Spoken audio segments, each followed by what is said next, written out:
പലപ്പോഴും തെറപ്പിയിൽ നമ്മൾ കോമൺ ആയിട്ട് കേൾക്കാറുള്ള ഒരു കൺസേൺ ആണ്, എനിക്ക് എൻ്റെ ഇമോഷൻസ് മാനേജ് ചെയ്യാൻ പറ്റുന്നില്ല, ഭയങ്കരമായിട്ട് ദേഷ്യം വരുമ്പോൾ അല്ലെങ്കിൽ ഭയങ്കരമായിട്ട് സങ്കടം വരുമ്പോൾ, ഭയങ്കര ഫ്രസ്ട്രേഷൻ വരുമ്പോൾ ഇതൊക്കെ എങ്ങനെ കറക്റ്റായിട്ട് ചാനലൈസ് ചെയ്യണമെന്ന് മനസ്സിലാവുന്നില്ല. ആ സിറ്റുവേഷനിൽ ഞാനല്ലാണ്ടാവുകയാണ്, ഞാൻ ഭയങ്കരമായിട്ട് പൊട്ടിത്തെറിച്ച് പോവുകയാണ്, ഇന്നപ്രോപ്രിയേറ്റ് ആയിട്ടുള്ള സിറ്റുവേഷൻസിൽ വരെ കൺട്രോൾ ഇല്ലാണ്ട് കരഞ്ഞു പോവുകയാണ്. ഇതുപോലെയുള്ള കൺസേൺസ് ആയിട്ട് പലപ്പോഴും ക്ലയൻറ്റ്സ് നമ്മുടെ അടുത്ത് വരാറുണ്ട്. സോ ഇങ്ങനെയുള്ള സിറ്റുവേഷൻസിൽ അവരെ ഏറ്റവും കൂടുതൽ ഹെൽപ്പ് ചെയ്യാൻ വേണ്ടി നമുക്ക് ഇംപ്ലിമെൻറ്റ് ചെയ്യാൻ പറ്റുന്ന ഒരു തെറപ്യൂട്ടിക് മൊഡാലിറ്റിയാണ് DBT അഥവാ ഡയലക്റ്റിക്കൽ ബിഹേവിയറൽ തെറപ്പി. സോ ഈ ഒരു ഫോം ഓഫ് തെറപ്പിയാണ് ഏറ്റവും കൂടുതൽ ഇമോഷൻസ് ബാലൻസ് ചെയ്യാനും അല്ലെങ്കിൽ അതിനെ കൃത്യമായിട്ട് മാനേജ് ചെയ്യാനും വേണ്ടി ക്ലയൻറ്റ്സിന് നമ്മൾ യൂഷ്വലി കൊടുക്കാറുള്ളത്. സോ ഇന്നത്തെ വീഡിയോയിൽ നമ്മൾ ഡിസ്കസ് ചെയ്യാൻ പോകുന്നത് DBTനെ പറ്റിയും എന്താണ് ബേസിക്കലി DBT കൊണ്ട് നമ്മൾ ഉദ്ദേശിക്കുന്നത്, എങ്ങനെയാണ് അത് ക്ലയൻറ്റ്സിന് യൂസ്ഫുൾ ആവുന്നത് എന്നെല്ലാമാണ്. I am Arshitha Nawad, consultant psychologist. ഒപ്പം മാർഷ എൻ ലിനഹനാണ് DBT ഡെവലപ്പ് ചെയ്തിട്ടുള്ളത്. സോ ആളിത് ഡെവലപ്പ് ചെയ്യുന്ന സമയത്ത് DBT കൂടുതലായിട്ടും യൂസ് ചെയ്തിരുന്നത് ബോർഡർ ലൈൻ പേഴ്സണാലിറ്റി ഡിസോർഡർ അല്ലെങ്കിൽ ഭയങ്കര എക്സ്ട്രീംലി സിവിയർ ആയിട്ടുള്ള ഇമോഷണൽ ഡിസ്റെഗുലേഷൻ, പിന്നെ സെൽഫ് ഹാം, സൂയിസൈഡൽ ഐഡിയേഷൻ, ഇതുപോലുള്ള കാര്യങ്ങളൊക്കെ ട്രീറ്റ് ചെയ്യാൻ വേണ്ടി മാത്രമായിരുന്നു അന്ന് DBT യൂസ് ചെയ്തിരുന്നത്. പക്ഷേ ഇന്ന് ആൻസൈറ്റി, ഡിപ്രഷൻ, റിലേഷൻഷിപ്പ് ഇഷ്യൂ ഇതെല്ലാം ട്രീറ്റ് ചെയ്യാനുള്ള ഭയങ്കര എഫക്റ്റീവ് ആയിട്ടുള്ള ഒരു തെറപ്യൂട്ടിക് മൊഡാലിറ്റി ആയിട്ട് നമ്മൾ DBT യൂസ് ചെയ്യാറുണ്ട്. DBTയുടെ ബേസിക് കോർ എന്ന് പറഞ്ഞാൽ അത് കുറച്ച് ഇൻട്രസ്റ്റിംഗ് ആയിട്ടുള്ള ഒരു കാര്യമാണ്. ഭയങ്കര എക്സ്ട്രീംലി ഓപ്പോസിറ്റ് ആയിട്ടുള്ള രണ്ട് കാര്യങ്ങൾ, ബേസിക്കലി ഡയലക്റ്റിക്കൽ എന്നുള്ള വാക്കിൻ്റെ അർത്ഥവും അത് തന്നെയാണ്. ഓപ്പോസിറ്റ് ആയിട്ടുള്ള രണ്ട് കാര്യങ്ങൾ ബാലൻസ് ചെയ്യുന്നു. അതായത് accepting you as yourself. Basically ഞാൻ ഇങ്ങനെയാണ്, അതായത് എനിക്ക് ചില സിറ്റുവേഷനിൽ ഇമോഷൻസ് ഭയങ്കര ഇൻറ്റൻസ് ആയിട്ട് വരാറുണ്ട് എന്നുള്ള ആ ഒരു അക്സെപ്റ്റൻസ് വേണം. അറ്റ് ദ സെയിം ടൈം ഈ ഒരു ഫോമിൽ മാത്രം നമുക്ക് നിലനിന്ന് പോകാൻ പറ്റില്ല. അതിന്ന് നമ്മളെ ചേഞ്ച് ചെയ്യാൻ റെഡി ആവണം, അതിലേക്ക് വേണ്ട എഫേർട്ട് ഇടണം. ഇതാണ് ബേസിക്കലി DBT അഥവാ ഡയലക്റ്റിക്കൽ ബിഹേവിയറൽ തെറപ്പിയുടെ ആ ഒരു കോർ. DBTയുടെ കോറിൽ വരുന്നത്, അതായത് DBTയിലെ ഏറ്റവും ബേസിക് ആയിട്ട് വരുന്നത് 4 കാര്യങ്ങളാണ്. അതിലൊന്നാമത്തതാണ് മൈൻഡ്ഫുൾനെസ്.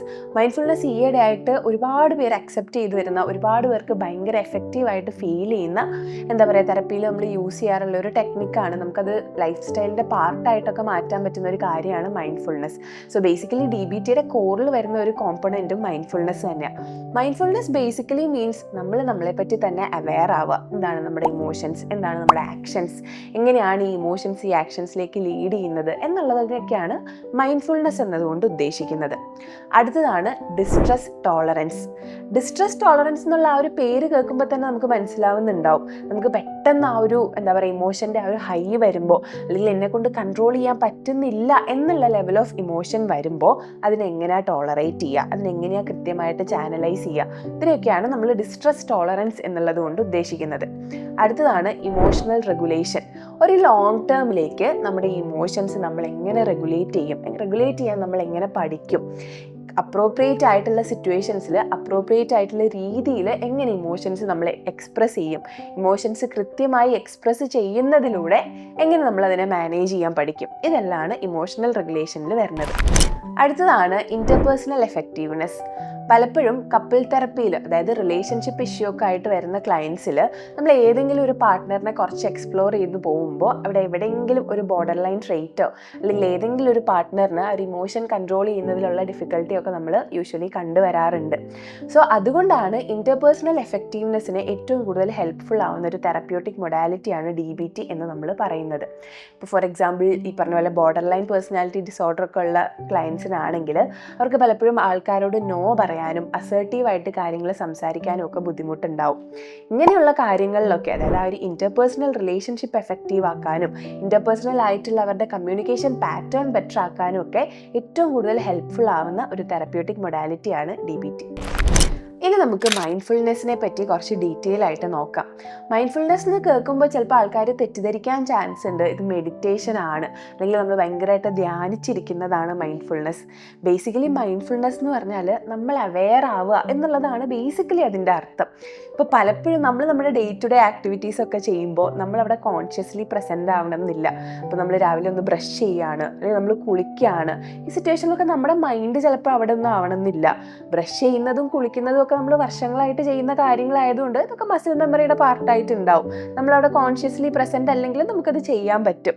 സോ ഇതുപോലെയുള്ള കാര്യങ്ങളിൽ വരെ നമ്മൾ അവെയർ ആയിട്ട് നമ്മൾ ആക്ടിവിറ്റീസ് ചെയ്യുമ്പോൾ നമുക്ക് പ്രസൻറ്റിലേക്ക് അവെയർ ആയിട്ട് ഇരിക്കാൻ പറ്റും. ഇതിന് ഇൻഫോർമൽ മൈൻഡ്ഫുൾനെസ് എന്നാണ് പറയുക. ഫോർമൽ മൈൻഡ്ഫുൾനെസ് നമ്മൾ കുറച്ചും കൂടെ കോൺഷ്യസ് ആയിട്ട് ചെയ്യുന്ന, കുറച്ചും കൂടെ അതിലേക്ക് വേണ്ടി ഇരുന്ന് ചെയ്യുന്ന ആക്ടിവിറ്റീസാണ്. സോ ഇത് ചെയ്യുമ്പോൾ ഉള്ള ഗുണം എന്താണെന്ന് വെച്ചാൽ, ഞാൻ ബ്രഷ് ചെയ്യുമ്പോൾ എൻ്റെ ഫോക്കസ് എൻ്റെ ബ്രഷിലും ആ പേസ്റ്റിലും അങ്ങനെയുള്ള കാര്യങ്ങളിലൊക്കെ ആണെങ്കിൽ ഞാൻ ഒരുപാട് എൻ്റെ ഫ്യൂച്ചറിലേക്കോ ഒരുപാട് എൻ്റെ പാസ്റ്റിലേക്കോ ചിന്തിച്ച് പോവാണ്ട് പ്രസൻറ്റിൽ മാത്രം അവെയർ ആയിട്ടിരിക്കും. ആൻഡ് മൈൻഡ്ഫുൾനെസ്സിൻ്റെ ഏറ്റവും കോറായിട്ടുള്ള 2 കോൺസെപ്റ്റ്സ് എന്ന് വെച്ചാൽ അവെയർനെസ് ആൻഡ് അക്സെപ്റ്റൻസ് ആണ്. ഇപ്പോൾ ഞാൻ ഇന്ന് വിചാരിക്കുകയാണ് ഇന്ന് തൊട്ട് ഞാൻ മൈൻഡ്ഫുൾ ആയിട്ട് ഇരിക്കാൻ പോവാം, ഇന്ന് തൊട്ട് ഞാൻ ബ്രഷ് ചെയ്യുമ്പോൾ എൻ്റെ ഫുൾ കോൺസെൻട്രേഷൻ എൻ്റെ ബ്രഷിങ്ങിലായിരിക്കും, ഞാൻ കുളിക്കുമ്പോൾ എൻ്റെ ഫുൾ കോൺസെൻട്രേഷൻ എൻ്റെ ഷവറിങ്ങിലായിരിക്കും എന്നൊക്കെ വിചാരിച്ചാലും ഇത് നമുക്ക് അച്ചീവ് ചെയ്യാന്ന് പറഞ്ഞാൽ ഭയങ്കര ഡിഫിക്കൽട്ടായിട്ടുള്ളൊരു കാര്യമാണ്. മനുഷ്യന്മാരുടെ അറ്റൻഷൻ സ്പാനൊക്കെ എത്രത്തോളം കുറഞ്ഞുകൊണ്ടിരിക്കുകയാണെന്നൊക്കെ നമുക്ക് എല്ലാവർക്കും അറിയാവുന്ന ഒരു കാര്യമാണ്. സോ അവെയർ ആവുക, അതായത് ഞാൻ മൈൻഡ്ഫുൾനെസ് പ്രാക്ടീസ് ചെയ്യാൻ വിചാരിച്ചാലും എനിക്ക് ചിലപ്പോൾ അത് പറ്റണം എന്നില്ല, അല്ലെങ്കിൽ ഞാനിപ്പോൾ ബ്രഷ് ചെയ്യുന്നതിൽ കോൺസെൻട്രേറ്റ് ചെയ്യാൻ വിചാരിച്ചിരുന്നെങ്കിൽ ഞാൻ ഇപ്പോൾ ചിന്തിച്ച് വേറെ എവിടെയോ എത്തിയിട്ടുണ്ട് എന്നുള്ളതിൽ അവെയർ ആവുക.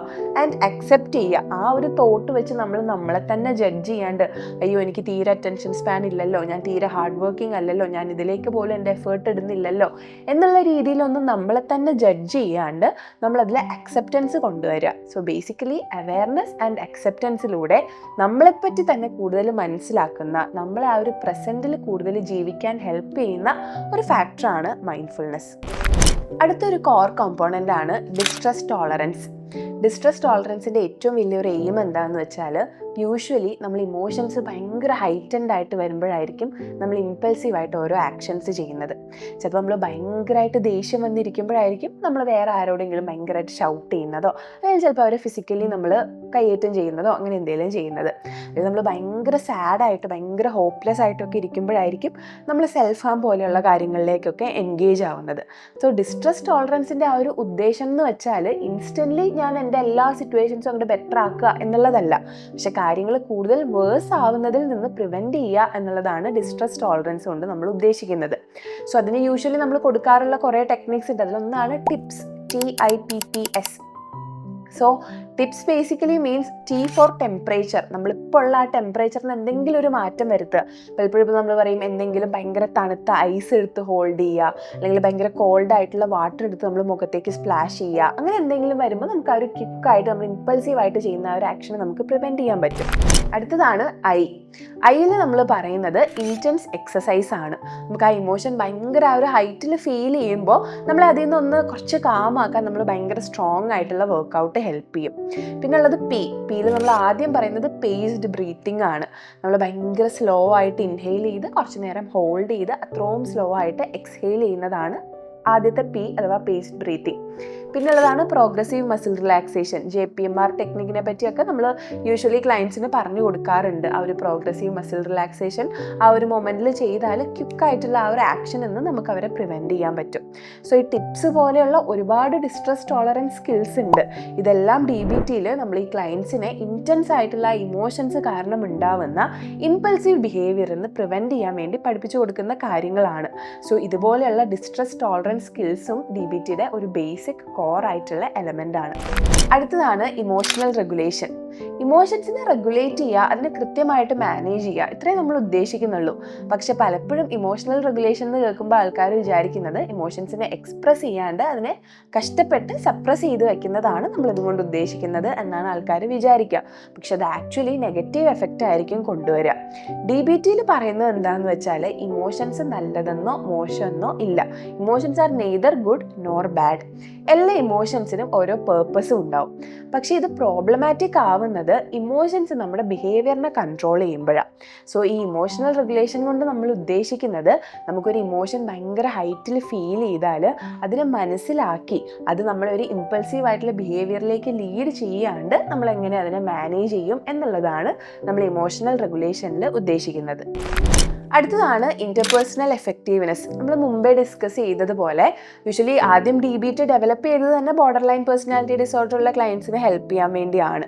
സോ ഇതുപോലെയുള്ള ക്ലയൻസിനൊക്കെ ഏറ്റവും കൂടുതൽ ബുദ്ധിമുട്ടുണ്ടാവുന്ന ഒരു ഏരിയ ആണ് അവരുടെ ആ ഒരു ഇന്റർപേഴ്സണൽ റിലേഷൻഷിപ്പ്. അവരുടെ പാർട്ട്ണറായിട്ടായിക്കോട്ടെ, ഫ്രണ്ട്ഷിപ്സിലായിക്കോട്ടെ, സിബ്ലിംഗ് റിലേഷൻഷിപ്സിലായിക്കോട്ടെ, പേരൻസ് ആയിട്ടുള്ള റിലേഷൻഷിപ്സിലായിക്കോട്ടെ, ഇതിലൊക്കെ അവർ ഒരുപാട് ബുദ്ധിമുട്ടാൻ ചാൻസ് ഉണ്ട്. സോ ഈ സിറ്റുവേഷനിൽ അവർക്ക് ആ ഒരു അസർട്ടീവ്നെസ് മെയിൻറ്റെയിൻ ചെയ്യാൻ, അല്ലെങ്കിൽ നോ പറയേണ്ടടുത്ത് നോ പറയാൻ, കൃത്യമായിട്ടുള്ള ബൗണ്ടറീസ് സെറ്റ് ചെയ്യാൻ, അവരുടെ സെൽഫ് റെസ്പെക്റ്റിനെ ഒന്ന് ഗാർഡ് ചെയ്യാൻ, ഇതിനൊക്കെ ഒരുപാട് ഹെൽപ്പ് ചെയ്യുന്ന ഒരു സ്കില്ലാണ് അല്ലെങ്കിൽ ഒരു മൊഡാലിറ്റിയാണ് DBT. സോ ഇന്റർപേഴ്സണൽ എഫക്റ്റീവ്നെസ്സും DBT നമ്മൾ യൂസ് ചെയ്യുമ്പോൾ ഏറ്റവും കൂടുതൽ നമ്മൾ അറിഞ്ഞിരിക്കേണ്ട അല്ലെങ്കിൽ ക്ലയൻസിന് പലപ്പോഴും നമ്മൾ പഠിപ്പിച്ചിരിക്കേണ്ട ഒരു കാര്യം തന്നെയാണ് ഇന്റർപേഴ്സണൽ എഫക്റ്റീവ്നെസ്. സോ മറ്റ് മൊഡാലിറ്റീസിനെ സംബന്ധിച്ച് നോക്കുമ്പോൾ DBT ഏറ്റവും കൂടുതൽ ഡിഫറെൻ്റ് ആവുന്നത് പ്രാക്ടിക്കൽ സ്കിൽസ് ആണ് ഏറ്റവും കൂടുതൽ DBTയിലുള്ളത് എന്നുള്ളത് കൊണ്ടാണ്. കാര്യങ്ങൾ അറിയാണ്ടല്ല, ക്ലയൻസിനെ പറ്റി കൂടുതൽ മനസ്സിലാക്കാണ്ടല്ല, പക്ഷെ അവരെ കറക്റ്റായിട്ട് മനസ്സിലാക്കിയതിന് ശേഷം അവരെ പ്രാക്ടിക്കലി ഗൈഡ് ചെയ്യുക എന്നുള്ളതാണ് DBTയുടെ ആ ഒരു ബേസിക് ഉദ്ദേശം. സോ ഈ വീഡിയോ നിങ്ങൾക്ക് ഇഷ്ടമായിട്ടുണ്ടെങ്കിൽ ഇതുപോലെയുള്ള വീഡിയോസിന് വേണ്ടി നമ്മുടെ ചാനൽ ഒന്ന് സബ്സ്ക്രൈബ് ചെയ്യുക. കൂടുതൽ വീഡിയോ സജഷൻസ് എന്തെങ്കിലും ഉണ്ടെങ്കിൽ കമൻറ്റ് ബോക്സിൽ മെൻഷൻ ചെയ്യാനും മറക്കണ്ട. Thank you so much for watching.